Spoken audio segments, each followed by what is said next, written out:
Praise the Lord.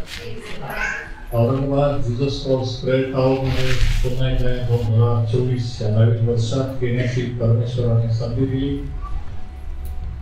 Brother Sanjay अरसूळ यांनी जे आमंत्रण दिलं प्रभूमध्ये त्याबद्दल मी त्याचे आभार मानतो. आणि आज आपण लीडरशिप कॉन्फरन्स किंवा नेतृत्वाचं शिबिर आपण घेणार आहोत. आणि ह्या नेतृत्वामध्ये आपण दोन महत्त्वाचे विषय पाहणार आहोत. पहिली गोष्ट म्हणजे देवाचं पाचारण. देवाचं पाचारण म्हणजे काय, ते कसं असतं, ते कसं ओळखायचं. प्रभू येशूने त्याच्या शिष्यांना, त्याच्या लोकांना आजही तो कसं पाचारण करतो, त्यावेळेस त्यांना कसं पाचारण केलं. तुम्हाला मला जर बोलवलं तर आपण कसं ओळखू शकतो की एखाद्याला देवाने बोलवलेला आहे. हा पहिला विषय राहील. आणि त्याच्यानंतरच्या दुसऱ्या सत्रामध्ये जो विषय राहील तो हा की देवाच्या मंडळीमध्ये किंवा देवाच्या राज्यामध्ये आपलं स्थान कोणतं आहे, माझं पाचारण कशासाठी आहे, कोणत्या कार्यासाठी त्याने मला बोलवलेलं आहे, हे आपण कसं ओळखू शकतो. असे हे दोन पार्ट आज असणार आहे. तर आता आपण पहिला पार्ट जो आहे द कॉलिंग ऑफ गॉड किंवा द कॉल ऑफ गॉड, देवाचं पाचारण. आता देवाचं जे पाचारण आहे ते देवाकडून असल्यामुळे त्याच्यामध्ये आपला काही सहभाग नाही. आपण किती शिकलेले आहोत, आपलं कुटुंब कसं आहे, आपली वर्तणूक कशी आहे किंवा आपलं बॅकग्राऊंड काय याच्यावर अवलंबून असतं. कारण शास्त्र सांगतं की देवाने आपल्याला ख्रिस्तामध्ये आपल्या जन्मापूर्वी, जगस्थापनेपूर्वी घेऊन घेतलं. म्हणजे आपल्यामध्ये एखादी कला कौशल्य पाहिलं म्हणून देवाने निवडलं की चांगलं गाणं म्हणते, हा चांगला बोलतो, तो चांगला, म्हणून नाही. तर आपण जन्मलेले नव्हतो, आपल्यामध्ये काय टॅलेंट्स आहेत ते पण नव्हते. त्याच्या अगोदर देवाला माहित होतं की आपला जन्म ह्या जगामध्ये कोणत्या फॅमिली, कोणत्या वर्षी होईल. इतिहासात जन्मल्यानंतर आपण कितव्या वर्षी त्याच्याकडे वळू, त्याच्याकडे वळल्यानंतर आपण कोणतं कार्य करू, हे सर्व त्याने आपल्याला अगोदर नेमून ठेवलेलं असतं. आता ही महत्वाची गोष्ट की ही पाचारण हे देवाकडून आहे. हे कोणत्या कमिटीकडून, कोणत्या संस्थेकडून नाही, कोणत्या बोर्डाकडून नाही. आमेन. नवा करार हे शिकवतो पाचारणाबद्दल की हे देवाचं पाचारण हे स्वर्गीय पाचारण आहे. आणि हे आपल्यामध्ये आपण कोणतंही क्रेडिट किंवा कोणतंही श्रेय याच्याबद्दल घेऊ शकत नाही की माझं शिक्षण, माझा अनुभव आहे किंवा मला ही कला आहे म्हणून देवाने मला निवडलं. त्याच्यात तुमचा माझा काही रोग नाही. आता महत्वाच्या काही गोष्टी आपण देवाच्या पाचारणाबद्दल आपण त्याच्या वचनातून पाहू. रोमकरास पत्र याचा पहिला अध्याय आणि वचन 1 ते 7.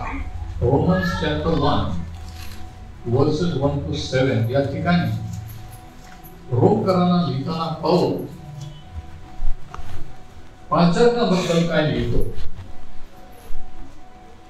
रोमकरास पत्र 1 आणि वचन 1. पवित्र जन होण्याकरता पाचारण्यात आलेले रोम येथील देवाचे प्रियजन. पाचारण्यात आलेले हे दोन शब्द जरा अंदाज आहे. रोमची मंडळी ही विदेशी विदर्भी मंडळी होती. हे वेगळ्या जाती धर्मातून येशू ख्रिस्ताकडे आलेले होते. पण पाऊल म्हणतो की तुम्हाला पाचारण्यात आलेला आहे, तुम्हाला देवाने इन्व्हिटेशन, आमंत्रण दिलं म्हणून तुम्ही त्याच्याकडे आले. आमेन. 6वं वचन. त्यांच्यापैकी येशू ख्रिस्ताचे होण्याकरता निमंत्रित झालेले असे तुम्ही आहात. निमंत्रित हा शब्द अंडरलाईन करा. पाचारण एक निमंत्रण आहे आणि ते निमंत्रण कोणत्या संस्थेकडून, कोणत्या चर्च कडून नाही, तर खुद्द परमेश्वराकडून आहे. आणि मग 7वं वचन. त्या तुम्हास आपला पिता देव प्रभू येशू ख्रिस्त याच्यापासून कृपा व शांती असो. आमेन.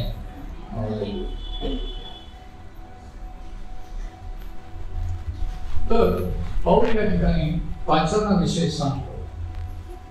पहिल्या वचनात तो म्हणतो की मला देवाने पाचारला म्हणून मी त्याचा शिष्य, त्याचा प्रेषित झालो. आणि नंतर 6 आणि 7व्या वचनात तो म्हणतो की तुम्हालाही देवाने बोलवलं म्हणून तुम्ही आज ख्रिस्ताचे झाले. आमेन.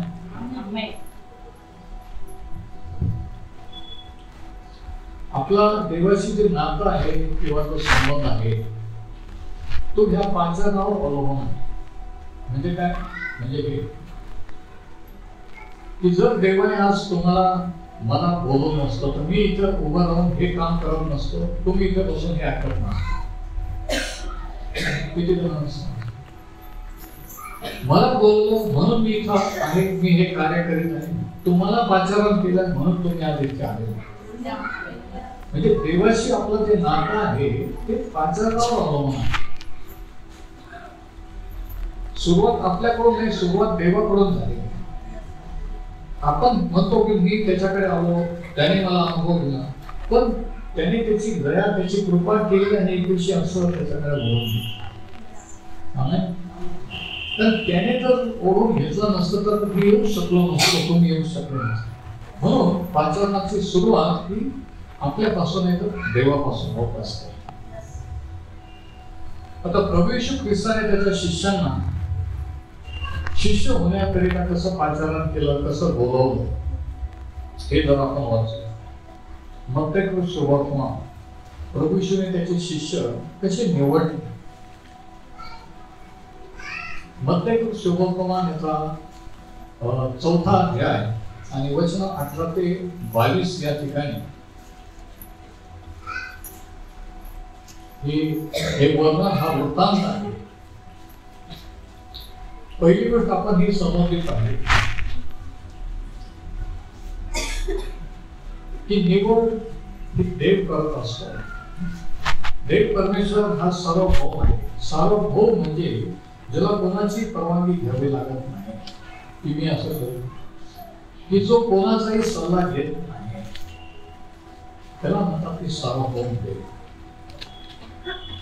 किती जणांना समजलं?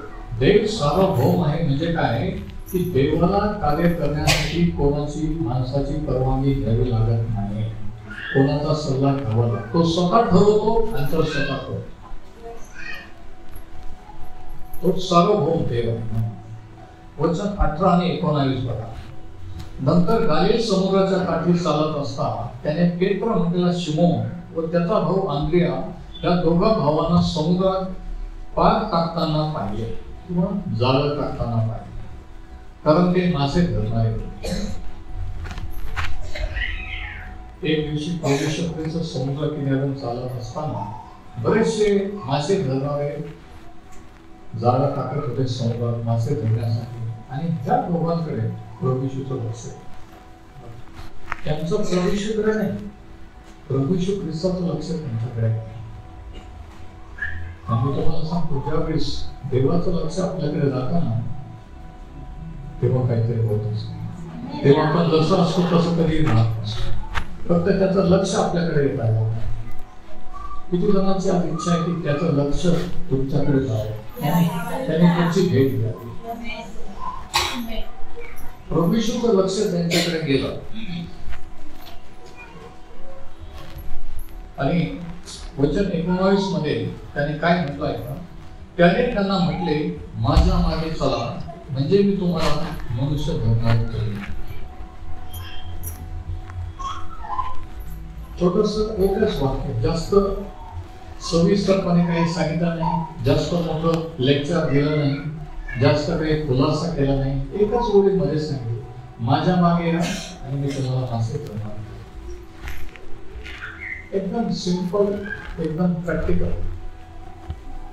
ते असं नाही की तो काय म्हटलं आम्हाला काय नाही. ज्यावेळी ते बोलवतो तेव्हा आपल्याला समजत त्या भाषेत तो बोलवतो. आपल्याला समजतं की देवाने मला बोलवलं. माझ्या मागे या आणि मी तुम्हाला मासे धरणारे करेन. आणि त्यांचा प्रतिसाद काय होता? वचन 20. मग ते लागले जाळी सोडून देऊन त्याच्या मागे चालले. म्हणजे त्यांनी काही प्रश्न विचारले नाही. तुमच्या मागे म्हणजे तुम्ही कुठं चाललेले आहात, आम्हाला कुठे नेणार आहात, काही विचार नव्हते. त्यांनी सांगितलं मागे आहे, ते उठले आणि त्याच्या मागे चालू. आणि असं नाही म्हटलं की ठीक आहे आम्हाला थोडा विचार करायला टाइम द्या, असं पण ते म्हटलं. वचनात काय लिहिलंय? वचन 20, मग ते लागले जाळी सोडून देऊन त्याच्या मागे चालले. त्यांचा प्रतिसाद, त्यांचा रिस्पॉन्स हा इमिजिएट होता. प्रभू येशूने त्यांना हाक मारले, त्यांना बोलवलं आणि त्यांनी विलंब केला नाही. कोणते कारण सांगितले नाही की आम्हाला टाइम नाही, आम्हाला महत्वाचे काही काम आहे, थांबा ते पूर्ण करून मग आम्ही लगेच हाताचं काम सोडलं आणि त्याच्या मागे चाललं. त्यांचा रिस्पॉन्स, त्यांचा प्रतिसाद हा इमिजिएट होतो. किती विशेष आहे. ज्यावेळी देव आपल्याला बोलवतो तेव्हा आपण कारण सांगायचं नाही समजलं, आपण लगेच त्याला प्रतिसाद द्यायचा. पण बरेच वेळेस आपण उशीर करतो. आणि म्हणून देवाला जे आपल्या जीवनात करायचं असतं त्याला आपल्याच बाजूने विलंब होतो. देव कधी लेट नसतो, कधी त्यांना नाही, आपण लेट असतो. आणि देवाकडे आल्यानंतर लोकांना वाटतं की लगेच बटन दाबल्यावर जसं लाईट लागतो तसं प्रार्थना केली की लगेच मिळायला पाहिजे, लगेच व्हायला. पण आपण अनेक वर्ष घेतो देवाकडे वळायला. आपण 1000 कारणं सांगतो आणि मग आल्यानंतर आपल्याला वाटतं की लगेच 1 मिनिटात देवाने करायला. तसं नसतं.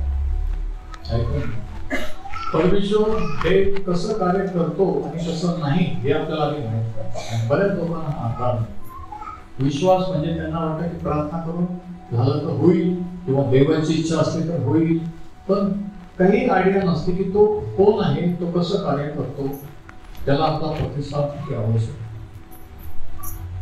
तर या ठिकाणी प्रभू येशूने एका वाक्यात त्यांना बोलवलं, त्यांनी लगेच हाताचं काम सोडलं आणि त्याच्या मागे चालू होतो. आणि मग आणखी पुढं काय झालं? वचन 21, तेथून पुढे गेल्यावर त्यांनी दुसरे दोघे भाऊ म्हणजे जब्दीचा पुत्र याकोब व त्याचा भाऊ योहान यांना आपला बाप जब्दी यांच्याबरोबर तारवात आपली जाळी नीट करताना पाहिले आणि त्याने त्यांना बोलावलं. अगोदर त्या दोघांना बोलावलं तेव्हा ते काय करत होते? समुद्रात जाळं टाकत होते. आता नीट जर लक्षात दिलं तर तुम्हाला हे वचन कळेल. जर तुमच्या पुढे शास्त्र असलं, शास्त्रात पाहिलं तर तुम्हाला आजचा संदेश कळेल आणि हे प्रगतीकरण तुमच्या जीवनात करेल. पण लक्ष जर नाही दिलं, पुढं जर ऐकलं तर शेजारचे आशीर्वादित होतील, मुक्त होतील आणि तुम्ही जसं आलं तसंच परत होईल. पण असं होऊ नये अशी माझी प्रार्थना. ज्या विश्वासाने तुम्ही आले तिथून काही घेऊन जागा, पण त्याच्यासाठी वचन तुम्ही ग्रहण करणं गरजेचं आहे. पहिले दोघं जण समुद्रात जाळं टाकत होते. आता दुसरे दोघं जण काय करत नाही बघा. वचन 21 मध्ये हे तारवात आपली जाळी नीट करताना पाहिले. हे किनाऱ्यावर तारवात बसले होते आणि ते जाळे जे फाटतात समुद्रात मासे पकडून वगैरे ते जुळवीत होते, ते नीट करत होते. कारण जाळे जर फाटलेले असले समुद्राला टाकले, मासे जर लागले तर ते जाळ्यातून परत समुद्राला पाण्यात. म्हणून ते जाळे नीट करणं, जोडणं, शिवणं हे गरजेचं असतं. आणि हे दोघं जण हे करत होते आणि त्यांनाही बोलवलं. आणि त्यांचा प्रतिसाद काय होता? वचन 22, मग ते तारू आपला बाप यांना लागले सोडून त्याच्या मागे चालले. आता पहिले जे 4 शिष्य प्रभू येशूने त्याच्याकडे शिष्य होण्यासाठी बोलवले, हे 4ही मासे धरणारे कोळी होते. त्यांचा व्यवसाय, त्यांचा धंदा मासे पकडण्याचा होता. हे पहिले 4 शिष्य.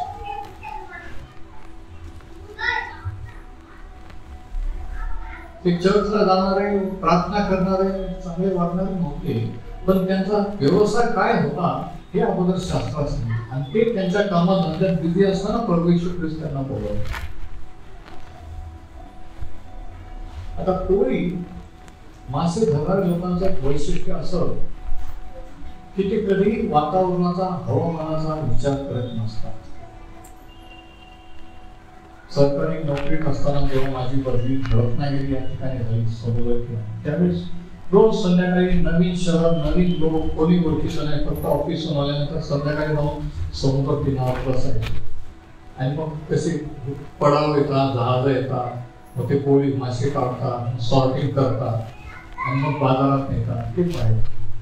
तर कोळ्यांचं वैशिष्ट्य असतं की ते हवामान कधी पाहत नाही की आता ढग आलेले आहे आता आपण जाळे टाकायचं समुद्रावर जायचं.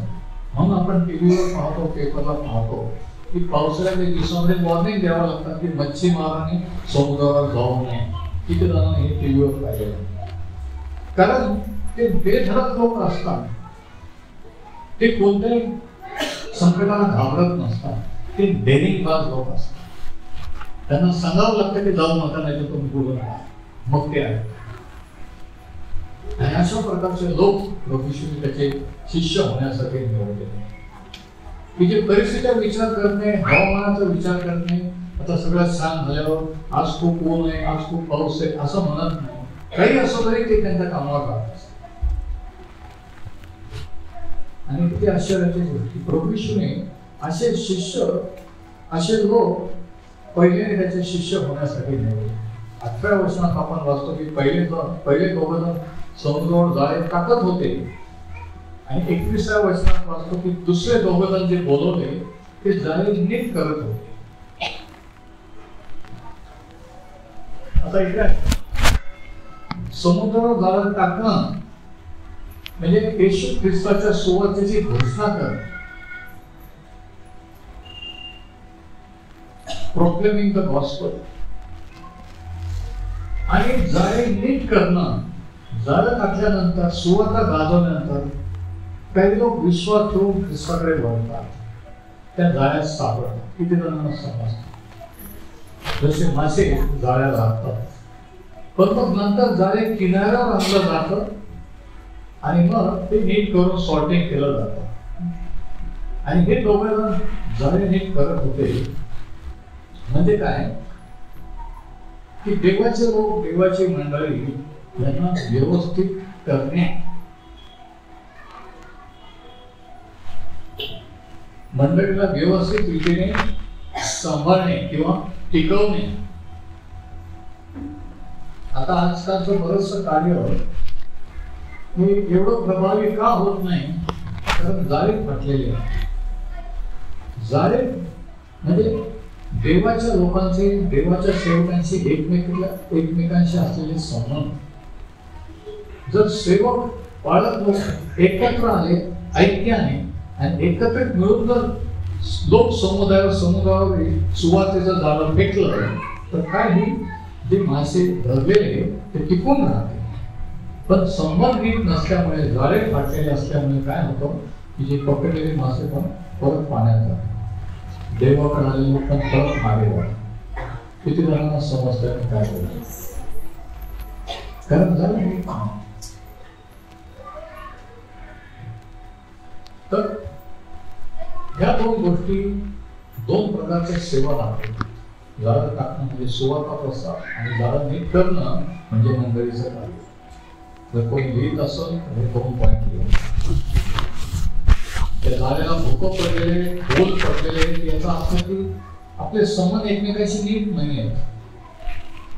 आणि म्हणून आपण किती सेवा केली किती प्रार्थना उपवास केला किती काही केलं तरी त्या जाळ्यात मासे सापडणारच नाही.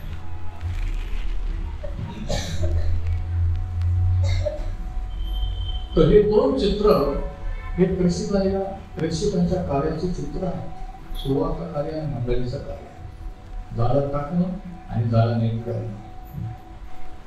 दुसरी गोष्ट प्रभू येशूने कधी त्याच्या सेवेसाठी व्हॉलेंटियर बोलवलं. व्हॉलेंटियर म्हणजे काय माहिती? एखादी सभा आहे एखादी मीटिंग आहे त्याच्यासाठी कामाला ठेवलेले लोक ते तेवढ्या पुरते असतात त्या कार्यापुरते त्या मीटिंग. म्हणून प्रभू येशू ख्रिस्त जेव्हा पाचारण करतो तो व्हॉलेंटियर म्हणून पाचारण करत नसतो. ते आयुष्यभराचं पाचारण असतं. ते थोड्या दिवसासाठी थोड्या कार्याकरता नसतं. किती जणांना सांग. एकदा बोललो की मरेपर्यंत आपण त्याचे शिष्य होतो. तो कायमची आपली जबाबदारी.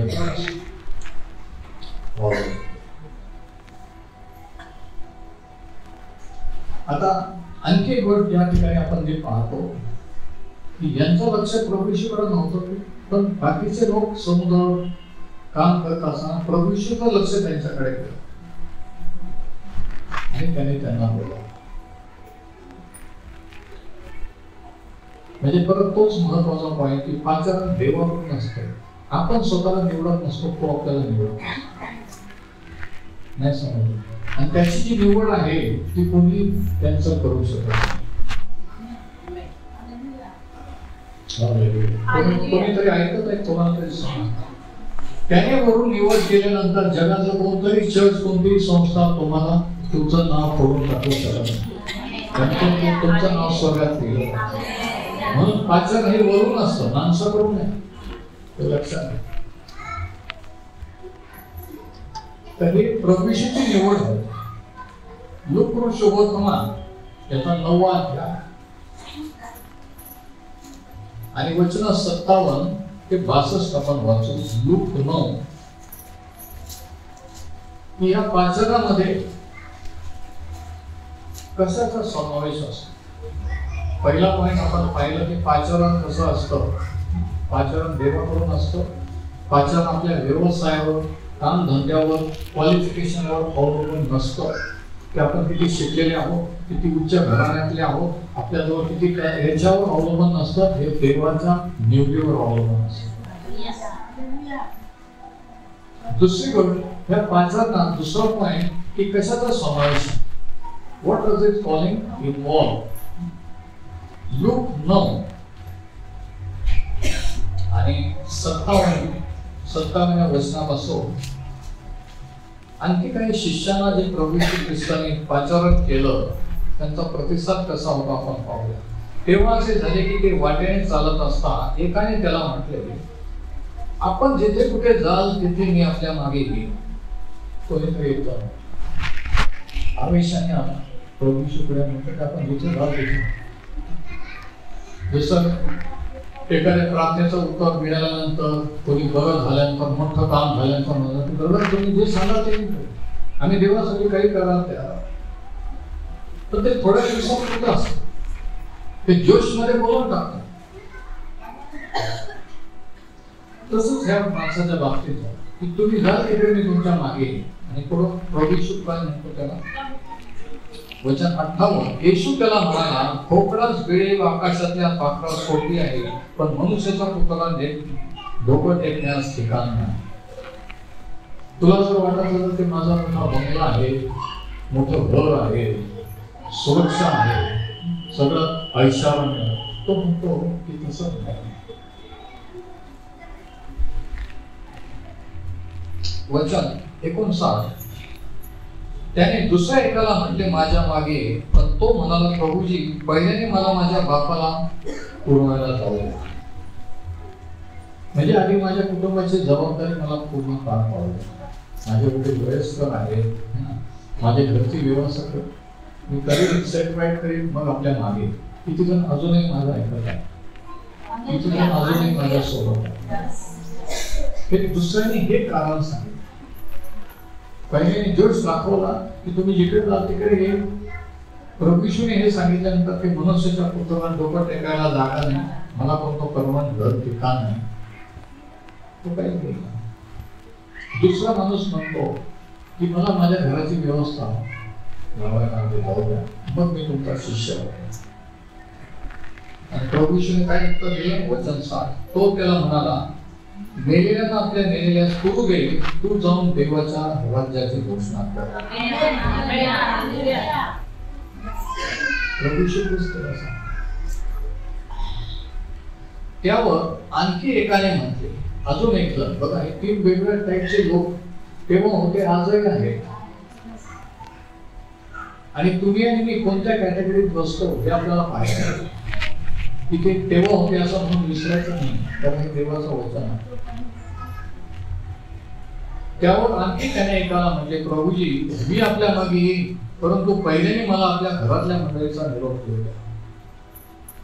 येशूने त्याला म्हटले, जो कोणी नांगराला हात घातल्यावर मागे पाहतो तो देवाच्या राज्यात शेवटी.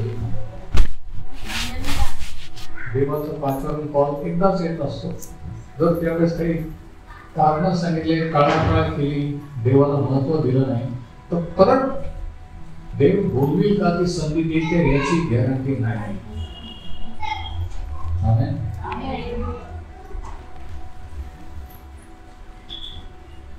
आता हे 3 लोकांचे 3 वेगवेगळे कारण आहेत. या तिघांना प्रभू येशू ख्रिस्ताने बोलवलेलं आहे.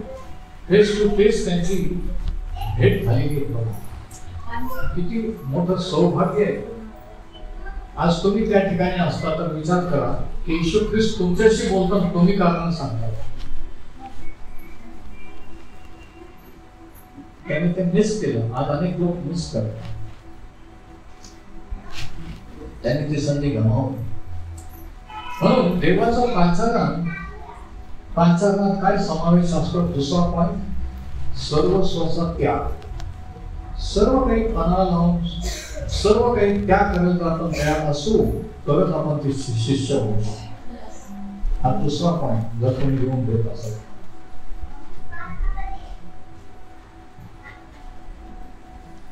आणि एकदा प्रभू येशूच्या एका शिष्याने त्याला विचारलं की आम्ही जे सर्व सोडून तुझ्या मागे आलेलो आहोत, शिष्य झालेलो, आम्हाला काय नाही. ज्यावेळेस आपण सर्व स्वतः त्याग करतो, त्याला प्रथम स्थान देतो, त्याच्या पाचारणाला बोलावण्याला हो म्हणतो, त्यावेळेस आपल्याला काय मिळतं? मत्ती 10:34-39.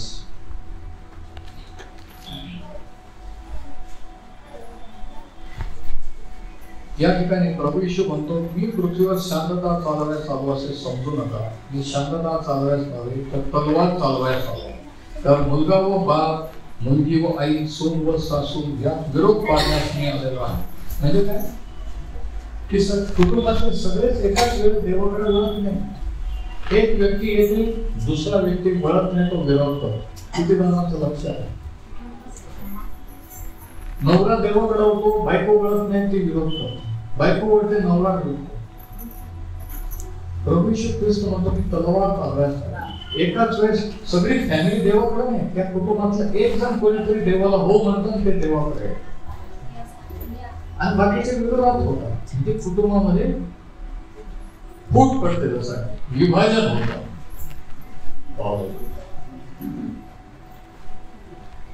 आणि मग प्रभू येशू ख्रिस्त पुढे काय म्हणतो बघा, वचन 37, 36. आणि मनुष्याला घरचेच लोक त्याचे वैरी होते. बाहेरच्या काहीच पडलेलं नसतं. किती जण नाही, घरचे नातेवाईक त्यांनाच माहित असतं की आपले काय प्रॉब्लेम आहेत, तेच आपल्याला प्रॉब्लेम आहे, बाकीचं काय नसतं. आणि प्रभू येशूचे शब्द आहेत की मनुष्याचे वैरी त्याच्या घरचेच लोक होते. मला आपलं कोणीतरी आहे नाही, मला वाटतं कोणाला तरी समजतं मी काय बोलतो. किती जणांना समजतं?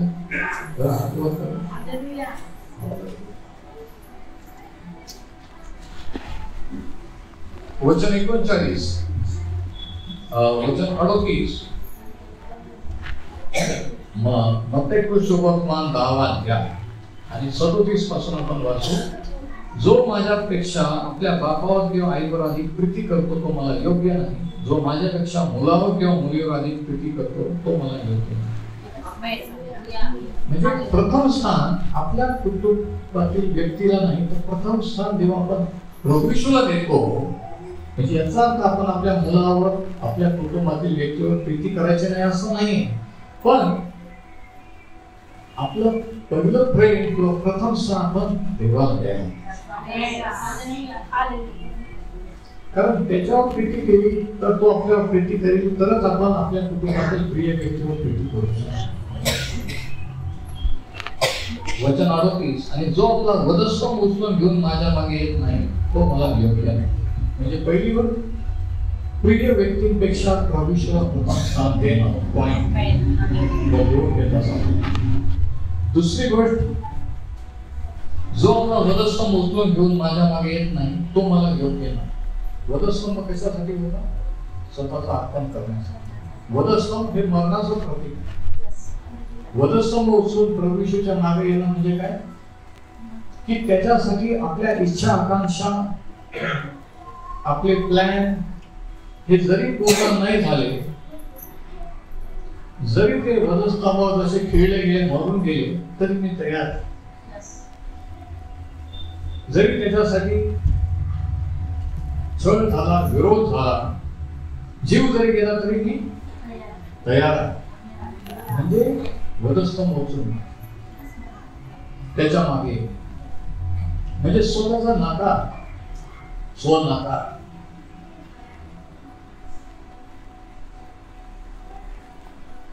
वधस्तंभ किंवा क्रॉस याचे दोन अर्थ आहेत. एक म्हणजे आपण आपल्या इच्छा आकांक्षासाठी, इच्छा आकांक्षा देवासाठी त्याग करायला तयार होणं.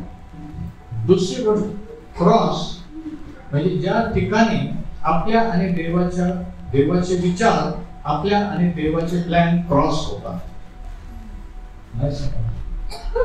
ज्यावेळेस आपण एक विचार करतो, प्लॅन करतो, देवाचा दुसरा प्लॅन असतो, पण निर्णय आपल्याला घ्यायचा असतो की आपण आपल्या इच्छेप्रमाणे चाललं तर काय देवाच्या इच्छेला हो नाही. आणि देवाच्या इच्छेला हो म्हणला म्हणजे त्याचा वधस्तंभ उचलून टाका. Cross is a place with all will and God's will cross. Cross ते ठिकाण आहे जिथं आपली इच्छा आणि देवाची इच्छा अशी क्रॉस होते. मग निर्णय आपल्याला माझ्या इच्छेप्रमाणे करतो, देवाच्या इच्छेप्रमाणे नाही. पण मला हे पाहिजे, मला इच्छेचेच लग्न करायचं, मला हाच बिझनेस करायचा, मला हेच काम करायचं, पण देवाची इच्छा नाहीये. पण तरी म्हटलं नाही, माझ्यासाठी प्रार्थना करा, मला हेच करायचं. याचा अर्थ आपण वधस्तंभ घेऊन चालायला तयार नाही. पण जेव्हा आपण त्या करायला तयार, ते ठीक आहे, माझ्या इच्छेप्रमाणे, तुझ्या इच्छेप्रमाणे हो, त्याला म्हणतात वधस्तंभ उचलून चालणे. बरेच लोक इथं फेल झाले. म्हणून देवाची जी लेवल आहे त्याच्यापेक्षा तिकडे खालच्या लेवलचं जीवन जगत आहे वर्षानुवर्ष. मी काय दरवर्षी प्रार्थना करतात, प्रभू माझी वाढ कर. पण ज्यावेळेस असे प्रसंग येतात, निर्णयाची वेळ येते, तेव्हा आपण स्वतःच्या इच्छेला म्हणतो नाही, मला असं पाहिजे, माझ्या इच्छेप्रमाणे झाला. म्हणजे आपण वधस्तंभ बघायला तयार नाही. मग तसं जर असेल तर आपण त्याचे शिष्य होऊ शकत नाही. म्हणजे प्रभू येशूचा शिष्य होण्याची किंमत इतकी स्वस्त नाहीये, इतकी महाग आहे, मौल्यवान आहे. कोणी उठून त्याच्या मागे चालू शकत नाही. प्रार्थनेला सर्वच येतात, प्रॉब्लेम झाले की सर्वच लोक चर्चला येतात. पण शिष्य किती जण होता? मोठं पब्लिक लोक समोर आहे, त्याच्या मागे चालत होते, पण शिष्य किती जण झाले? आज तीच परिस्थिती आहे. म्हणून गर्दीकडे लक्ष द्यायचं नाही. किती गर्दी आहे, किती लोक आहेत नाही, ते लोक प्रॉब्लेम साठी आलेले. मनासारखं झालं तर ते देवाकडे गेले, नाही तर नाही येणार. त्यांचं काही खरं नाही. शिष्य किती जण होतात हे महत्वाचं. आणि प्रभू त्याचे शिष्य निवडत. आणि मग वचन 39, ज्याने आपला जीव राखला तो त्याला गमावी, आणि जो माझ्याकरता आपला जीव गमावी तो त्याला राखील. म्हणजे काय? आता हे नीट लक्ष द्या, महत्वाचा पॉइंट. एक जीव किंवा एक जीवन राखायचं आहे, सांभाळून ठेवायचं आहे, आणि एक जीवन त्याच्यासाठी गमवायचं आहे. हे आयुष्य, हे जीवन जर आपल्या मनासारखं होण्यासाठी आपण धडपडत राहिल्यासोबत आणि सांभाळून ठेवण्याचा प्रयत्न केला, एक दिवशी आपण ते गमावू. पण हे आयुष्य, हे जीवन जर आपण त्याच्या हाती सोपवलं, त्याच्याकडे घेऊन जर गमावलं, तर त्याचं जीवन तो आपल्याला देईल. एक जीवन गमवायचं आहे आणि एक जीवन मिळवायचं आहे. जर जुनं जीवन हे आपण त्याच्या स्वाधीन केलं तर नवीन जीवन आपल्याला मिळेल.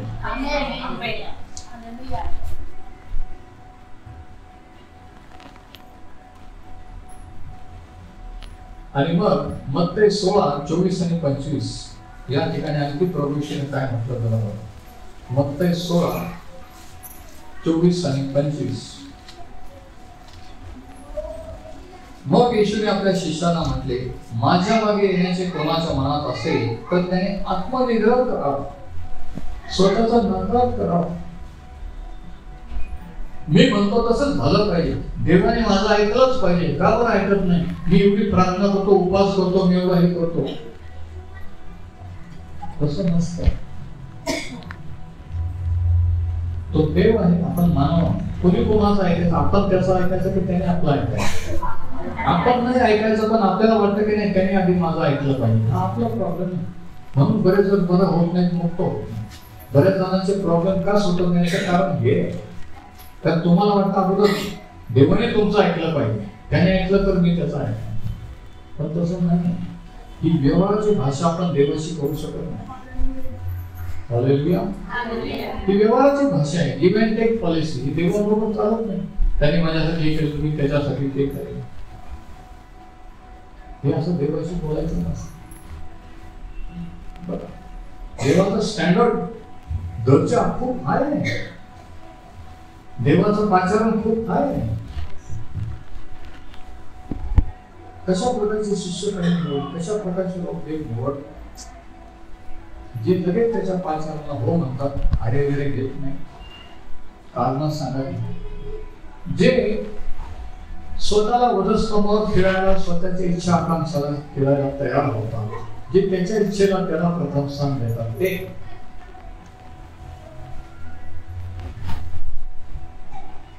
वचन 24. मग येशूने आपल्या शिष्यांना म्हटले, माझ्या मागे येण्याचे कोणाच्या मनात असेल तर त्याने आत्मनिग्रह करावा व आपला वधस्तंभ उचलून घेऊन मला अनुसरावे. पहिले आत्मनिग्रह, स्वतःचा नकार, नंतर वधस्तंभ. वधस्तंभ हे मरणाचं ठिकाण आहे. इच्छा आकांक्षा सोडून द्यायला मनासारखं नाही झालं तरी त्याच्या मागे चालण्याची तयारी पाहिजे.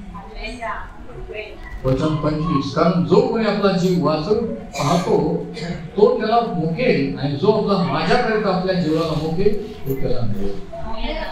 आपलं जीवन जर त्याला समर्पण केलं तर त्याचं नवीन जीवन आपल्याला. तर आपलं जर जीवन ठेवून आपण म्हणतो की माझ्या इच्छेप्रमाणे जगेल, तर त्याच्या जीवनाचा, त्याच्या योजनेचा अनुभव या आयुष्यात आपल्याला येणार.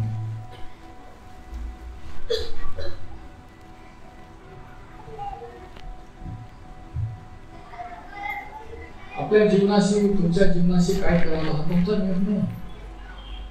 समोरून ठेवायचं, वाचवायचं की प्रभू येशू ख्रिस्त ज्याने त्याचं जीवन तुमच्यासाठी दिलं त्याच्या स्वाधीन करायचा, हा ज्याचा त्याचा प्रश्न आहे, ज्याचा त्याचा निर्णय. देव जबरदस्ती करत नाही. पण जर आपण आपलं जीवन गमावलं प्रभू येशूसाठी, त्याला अर्पण केलं, तर काय होईल? तो म्हणतो, जो माझ्यासाठी आपला जीव गमावेल तो त्याला प्राप्त, त्याला तो नवीन जीवन. तो जुन्या जीवनावर तिकडं लावत नाही, फाटलेल्या कपड्यावर तिकडं लावतात असं. ते आता 1 जानेवारीला मी दारू पिणार नाही, 1 जानेवारी पासून मी खोटं बोलणार नाही, हे करणार. म्हणजे काय की जुन्या जीवनावर तिकडं लावणार. देव तिकडं लावत नाही, देव जीवनच नवीन करतो. तो कापडच नवीन करत असतो. फाटक्या कापडाला तो शिवत बसत नाही, ठिगळं लावत नसतो. म्हणून ठिगळं लावण्याचा प्रयत्न करत नाही. एवढं झालं तरी बस प्रभू मी हे सोडून तेच करू, नाही सोडू शकत. ठिगळं लावू नका. पूर्ण जीवन त्याला द्या की प्रभू हे जीवन तू दिलेलं आहेस, माझा श्वास तुझ्या हातात आहे, तू तुझं जीवन तुझ्या स्वाधीन करतो, तुझं जीवन तू मला दे. मग त्याचं जीवन प्रकार आणि मग आपण त्याचे शिष्य म्हणून चालू. माझी इच्छा आहे की आज हे सत्य तुम्हाला कळावे. प्रभू येशू बरं करतो, हे करतो, ते करतो, तुम्ही आयुष्यभर ऐकत आलेला. पण आज ह्या सत्रात आपण पाहणार की त्याचे शिष्य होण्यासाठी काय लागतं आणि त्याचे शिष्य झाल्यावर आपल्याला काय मिळतं. किती जणांना त्याचं शिष्य व्हायचं. देव तुमचे हात पाहत आहे, माझ्यासाठी हात वर करू नका. हा निर्णय तुमचा आहे. जर तुम्ही तो निर्णय घेतला तर देवाने तो काढलेला. त्याबद्दल देवाची स्तुती असो. म्हणजे नवीन जीवन तोपर्यंत मिळत नाही जोपर्यंत आपण जुनं जीवन त्याला आपण करायला तयार होतो. लूक 14 या ठिकाणी आणखी काही गोष्टी त्याने सांगितल्या. लूक सुवर्तमान 14 अध्याय 26 आणि 27.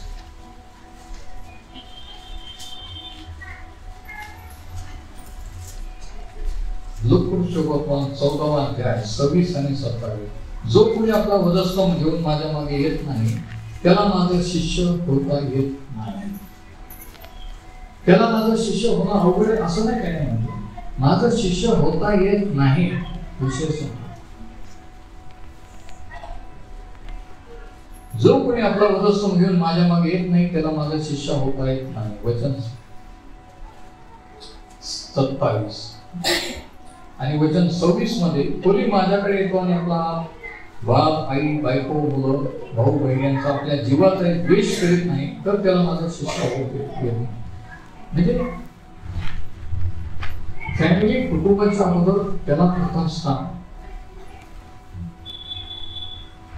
तर आपण त्याचे शिष्य होऊ शकतो. आणि हेच प्रभू येशू ख्रिस्ताने योहान सुवर्तमानाच्या 12व्या अध्यायात सांगितलं.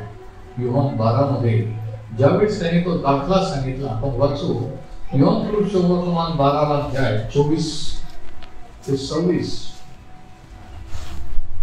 मी तुम्हाला खचित सांगतो, गव्हाचा दाणा जमिनीत पडून मेला नाही तर तो एकटाच राहतो आणि मेला तर बहुत पीक पेरतो. तिकडे वर धान्य बी जोपर्यंत जमिनीत पेरलं जात नाही ते काही कामाचं असतं का? जेव्हा ते पेरलं जातं त्यावेळेस त्याच्यातलं जे जीवन आहे ते बाहेर येतं आणि पीक उगवतं. इकडे आहे का त्या बी मध्ये, त्या गव्हाच्या दाण्यामध्ये किंवा बाजरी जेव्हा जे काय त्याच्यात जीवन आहे, पण ते जीवन कधी बाहेर येईल? ज्यावेळेस ते तो दाणा जमिनीत पुरला जातो. आणि प्रभू येशू ख्रिस्त ते सांगत वचन 24 वचन 25, जो आपल्या जीवावर प्रीती करतो तो त्याला मुकेल आणि जो ह्या जगात आपल्या जीवाचा द्वेष करतो तो त्याचे सार्वत्रिक जीवनासाठी रक्षण करेल. जो कोणी माझी सेवा करेल तर त्याने मला अनुसरावे, आणि कारण म्हणजे जेथे मी आहे तिथे माझा सेवकही असेल. कोणी माझी सेवा करेल तर पिता त्याला त्याचा मान करेल. म्हणजे डबल मानपान होईल. प्रभू येशू ख्रिस्ताचा कडून मानपान आणि गुरुचा पिता यांच्याकडे.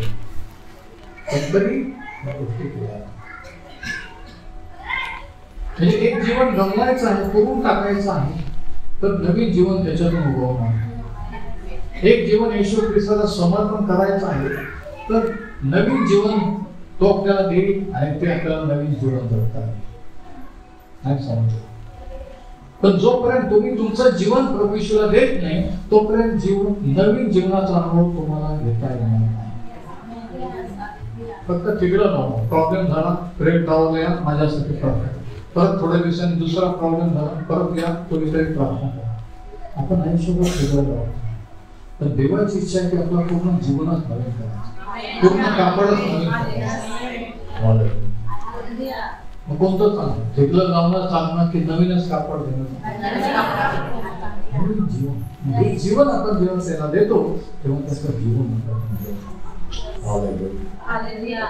म्हणजे प्रभू येशूच्या मागे चालण्याची किंवा शिष्य होण्याच्या पायऱ्या काय आहे? पहिली पायरी स्वनकार, आत्मनिग्रह.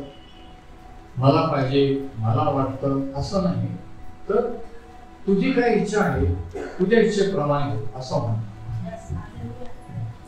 आणि ती इच्छा पूर्ण करण्यासाठी जर आपल्या प्रिय व्यक्ती कुटुंबाच्या विरोधात गेलं तरी आपण तयार पाहिजे. आपल्या मनासारखं नाही झालं तरी आपण तयार पाहिजे. याचा अर्थ स्वतःच्या इच्छेचा नाही. दुसरी गोष्ट, जे काही इस्टेट प्रॉपर्टी जे काही आपल्या फायद्याचं आहे ते ख्रिस्तासाठी सोडून देण्याची तयारी पाहिजे. नाही पण त्यांनी आमचं शेत घेतलं, त्यांनी आमची प्रॉपर्टी घेतली, त्यांना शिक्षा झालीच पाहिजे बाळासाहेब, त्यांच्यासाठी चांगली. स्तोत्र म्हणतो परमेश्वर माझा वाटा मला दे. तुमच्यासाठी माझ्यासाठी ह्या आयुष्यात जो वाटा देवाने नेला तेवढाच तुम्हाला मिळणार, दुसऱ्याचा वाटा मिळणार. जर घेण्याचा प्रयत्न केला तर जेलमध्ये जा. पृथ्वीवर जेलमध्ये एक दिवशी देवाचे शिक्षणात जाणार. म्हणून जेवढं आपल्या नशिबात आहे, जेवढं देवाने आपल्यासाठी नेमलं तेवढंच आपल्याला नाही, त्याच्यात आपण समाधान नाही. अजूनही किती जण ऐकतात? समज जरा हात वर करा, म्हणजे मला कळत की तुम्ही ऐकतात, तुम्हाला समजा. पहिली गोष्ट आत्मनिग्रह. आपल्या बिझनेस, आपल्या कामात प्रथम स्थान त्याला मिळेल. बरेच वेळेस असं होतं की ज्यांना काम नसतं ते म्हणतात आम्हाला नोकरी मिळावी म्हणून प्रार्थना करा, आणि प्रार्थना केल्यानंतर काय होतं ते म्हणतात रविवारी आम्हाला सुट्टी नाही. असं किती वेळेस मी अनुभवलं. आम्हाला टाइमच नाही, आम्हाला ड्युटी आहे. पण ड्युटी नव्हती तेव्हा ते येत नव्हते प्रार्थनेला, पण आता ड्युटी असल्यामुळे काय झालं, म्हणजे काय झालं की ती ड्युटी, ते काम, तो धंदा अडखळून झाले. कधी कधी ती टेस्ट असते विश्वासाची, की आपण सोडून द्यायला तयार का. रविवारची सुट्टी असली तरच मी ते काम घेईल, नाही तर सांगाल मला जमणार नाही, दुसरं काम पाहिजे, हे म्हणायला तयार आहोत का. तो मोह असतो सैतानाचा. तू खरं देवाची आहेस का, देवाचा आहेस ना, तो नाही म्हणायला तयार आहे. आणि बरेच जण तिथे फेल झाले. दुसरी गोष्ट आपला वधस्तंभ घेणं. पहिली गोष्ट आत्मनिर्भर शिष्य होण्यासाठी पहिला पॉईंट. दुसरा पॉईंट वधस्तंभ उचलून घेणं, म्हणजे आपल्या इच्छेप्रमाणे की देवाच्या इच्छेप्रमाणे. आणि वधस्तंभ उचलून घेणं म्हणजे तिथं आपली आणि देवाची इच्छा क्रॉस होती, त्यावेळेस त्याच्या इच्छेला मान द्या. तिसरी गोष्ट एक बी होणं, की जे जमिनीत कुठलं जायला मोडायला तयार आहे. तिसरी गोष्ट शिष्य होण्याचा तिसरा पॉईंट काय, की एक बी होणं, की जशी ती बी जमिनीत कोरली गेल्यावर उगवतं, तसं आपण जमिनीत कोरलं जायला तयार आहोत का. ज्यावेळेस ते बी जमिनीत कुजलं जातात, त्या बी मध्ये जीवन असतं, पण कुजलं गेल्यानंतर काय होतं की त्याला जमिनीतलं ते मातीतून त्याला खनिज आणि ते सर्व नरिशमेंट मिळतं, आणि मग त्याच्यातून एक झाड, ते पीक उगवायला लागतं. जेव्हा तुम्ही आणि आपलं जीवन प्रभूला समर्पण करतो पूर्णपणे, त्यावेळेस हळूहळू त्याच्यातून एक झाड, एक खनिज आणि ते पीक उगवायला लागतं.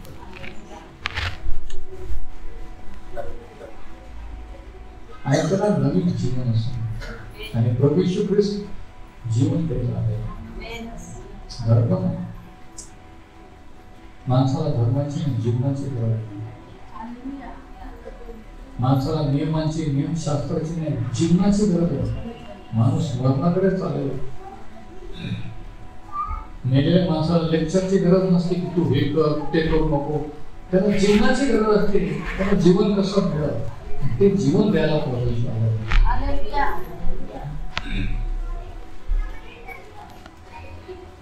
म्हणजे विचार करा की तुमचं जीवन ज्यावेळेस ते बी जमिनीत कोरलं जातं, त्या बीचे तुकडे तुकडे होतात, ते मातीत मिसळले जातं, नंतर त्याच्यातून एक झाड. तसं ज्यावेळेस आपण ख्रिस्ताला आपलं जीवन समर्पित करतो, त्यावेळेस आपल्या इच्छा आकांक्षाचे तुकडे तुकडे होतात. आपल्या मनासारखं काही होत नाही, परंतु कालांतर त्याच्यातून त्याचं जीवन, त्याची योजना पूर्ण व्हायला लागते, त्याचा प्लॅन घडून यायला लागतो. आणि मग आपण विचार करतो, जसं मी विचार करतो, मी कधी ठरवलं नव्हतं की ही सेवा करेल, बाळक होईल किंवा असतो, कधी स्वप्नात पण विचार केला नाही. पण मग माझं पाहिल्यावर कळतं की हा, आपल्याला सुवार्ता कळली, आपण विश्वास ठेवला, समर्पण म्हणून घेत आहे. जर नसतं तर इथपर्यंत आलो नसतो. आणि ज्यावेळेस आपण ते करू त्यावेळेस परमेश्वर म्हणतो की मी तुझं माझं जीवन, तो कोणी माझ्यासाठी आपला जीव गमावेल तो त्याला. आणि चौथी गोष्ट शिष्य होण्याचं काय, की पूर्ण गेल्यानंतर नवीन जीवन मिळवा, की आपल्याला नवीन जीवन मिळतं. आणि मग या नवीन जीवनाची इच्छा, प्रेरणा ही असते की आपण देवाची इच्छेप्रमाणे करावं. त्याच्या अगोदर आपल्याला देवाचं महत्व नसतं, प्रार्थनेचं महत्व, देवाचा भय नसतं. आपण स्वइच्छेने जीवन जगत, मला हे पाहिजे, माझ्या मनाचं. पण नंतर आपोआप आपला स्वभाव, आपल्या इच्छा आकांक्षा बदलल्या जातात. म्हणून योहानाचे पहिले पत्र 2:17 मध्ये काय लिहिलेलं आहे, योहानाचे पहिले पत्र त्याचा 2रा अध्याय आणि 17 वचन आणि शेवटचा पॉइंट, की या नवीन जीवनाविषयीच्या 3 महत्त्वाच्या गोष्टी, 3 इम्पॉर्टंट थिंग्स. पहिली गोष्ट की देवाची इच्छा पूर्ण करण्याची प्रेरणा.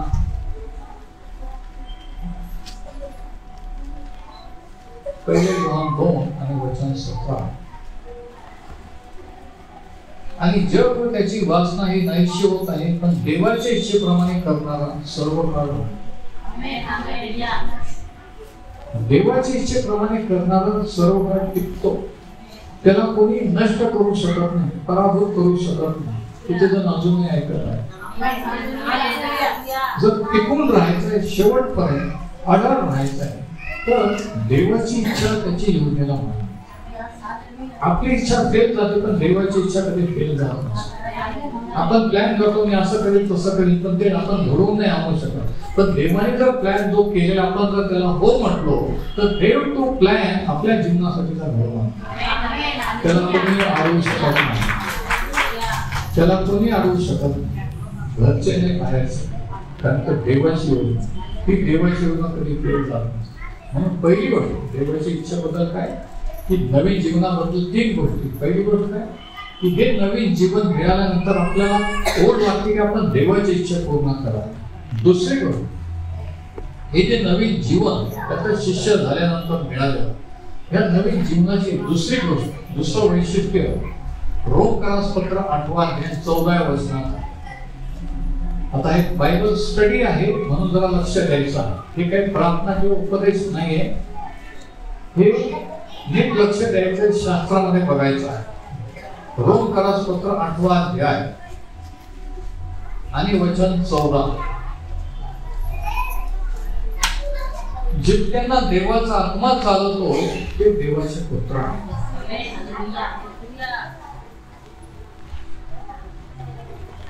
जितक्यांना देवाचा आत्मा चालवतो तितके देवाचे पुत्र आहेत. इकडे आहे, देवाचे पुत्र कशावर ओळखायचे?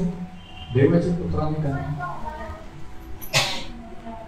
जे चर्चचं काम करतात त्याच्यावर, जीसस ख्रिस्ताचं काम करतात त्याच्यावर, ज्यांना देवाचा आत्मा चालतो, हे जे देवाच्या आत्म्याच्या प्रेरणेने इच्छेप्रमाणे चालत आहेत, जगत आहेत, त्याच्यावर आपण ओळखू शकतो की ते देवाचे पुत्र आहेत. नाही सांगितलं. दुसरं वैशिष्ट्य हे की नवीन जीवन हे पवित्र आत्म्याने मार्गदर्शन केलेलं असतं.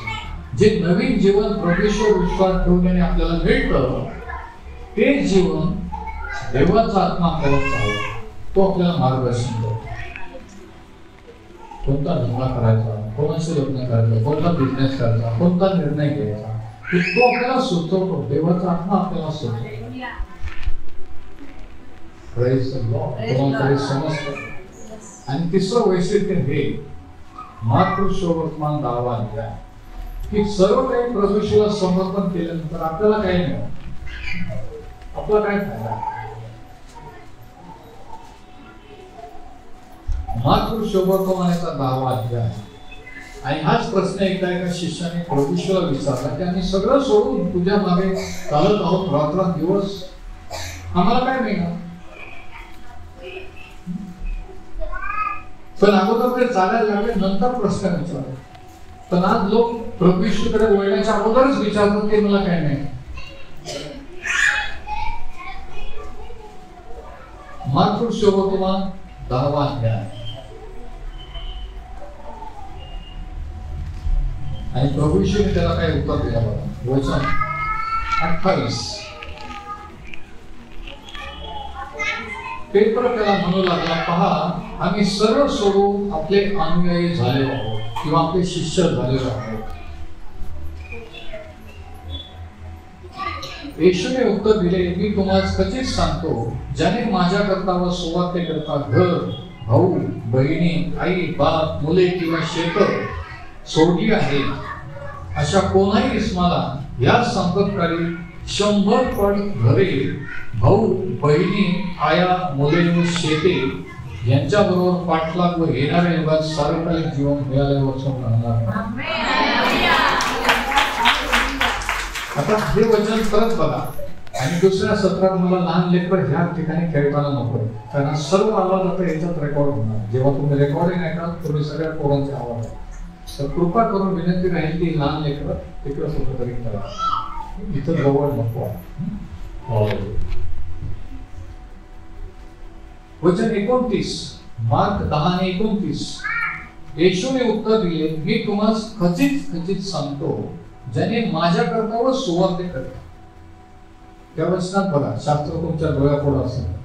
माझ्याकरता घरदार, कुटुंब आणि शेत म्हणजे प्रॉपर्टी अशा कोणाही इसमाला ह्या सांप्रत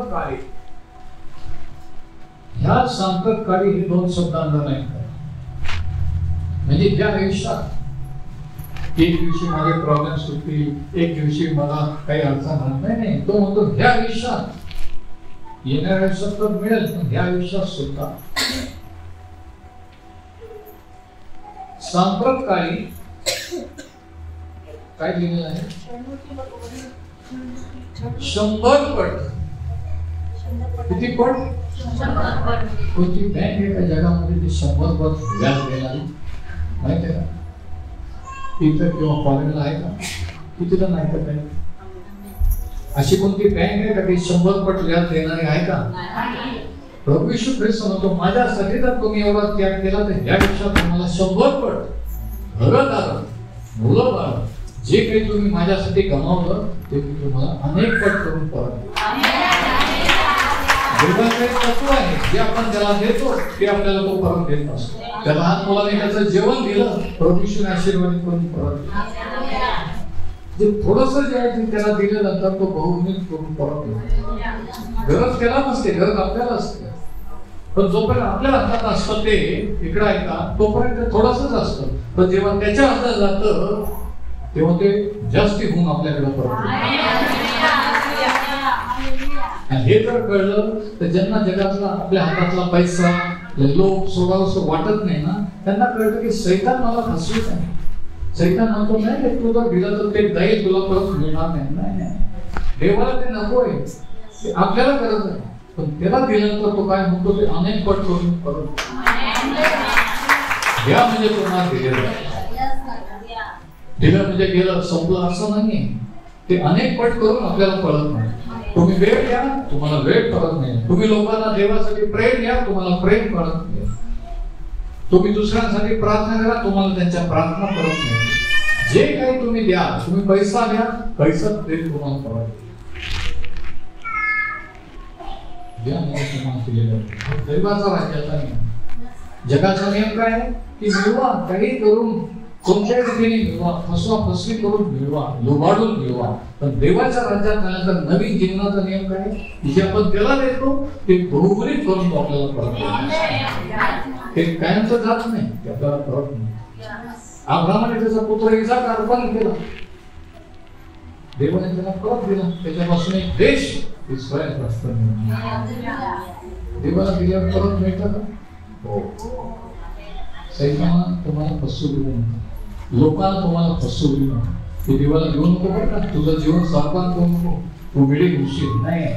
तू जर तुझं जीवन त्याला दिलं तर तो अनेक पट करून आशीर्वादित करून परत देईल. हा देवाचा राज्याचा नियम. म्हणून तिसरी गोष्ट तो म्हणतो की ह्या आयुष्यात जे काही आहे ते 100 पट तुम्हाला परत मिळेल. हालेलुया. किती पट? किती पट? किती पट? आता असं म्हणायचं सुद्धा काही जणांच्या जीवावर येते. मला असं याचा आश्चर्य वाटतं की कोणत्या विश्वासाने कशासाठी तुम्ही इथं आलेला हा प्रश्न पडतो. की जर तुमचा खरंच विश्वास असेल, खरंच तुम्हाला आनंद होत असेल, तुम्ही मोठ्याने म्हणाल 100 पट.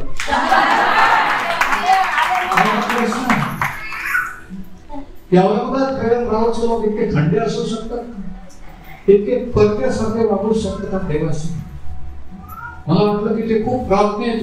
मी गाणे ऐकत होतो, प्रेझेंट वर्षी तितकी जोरात झाली. आणि ज्यावेळी देवाला प्रतिसाद द्यायची वेळ येतो तेव्हा जीवन शब्द म्हणतो 100 पट असं कोणी म्हणतं का? नाही. देवाची उपस्थिती जर आपल्यामध्ये आहे, पवित्र आत्मा जर आपल्यामध्ये आहे, तर आपला प्रतिसाद, तुमचा प्रतिसाद देव पाहत आहे.